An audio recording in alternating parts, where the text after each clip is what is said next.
The Trench is an interesting film, and in a way, as time goes by, it becomes more interesting. I wanted to make a film about the First World War, which obsesses me, and I wanted it to be super accurate. And we took enormous pains to get everything right, from the badges on the caps to the state of the trenches in July 1916. Everything was scrupulously accurate. And one of the things I wanted to do was to have no stars in the film. And I achieved that. The only thing that's happened is they've since become enormous stars. But actually, at the time, when I cast Daniel Craig, he wasn't well known at all.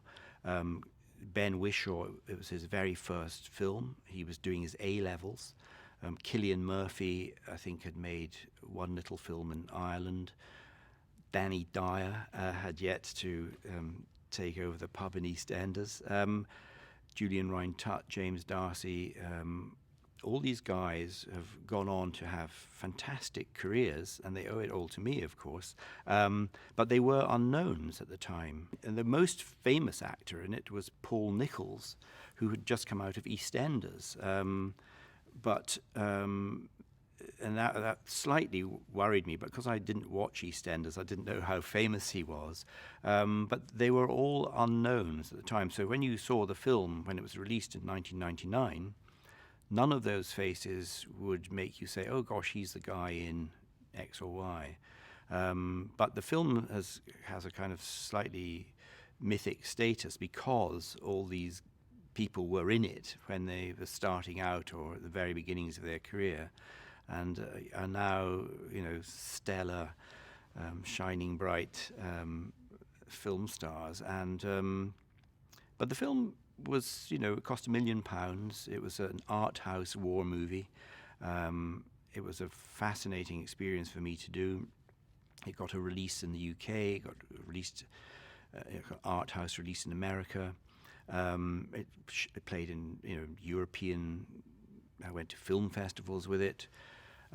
You can still buy it on DVD 20 years later. It has a DVD life. So knowing the nature of the business, for me, it was actually quite successful. Nobody got rich, but the film is still out there, and every now and then it pops up on television.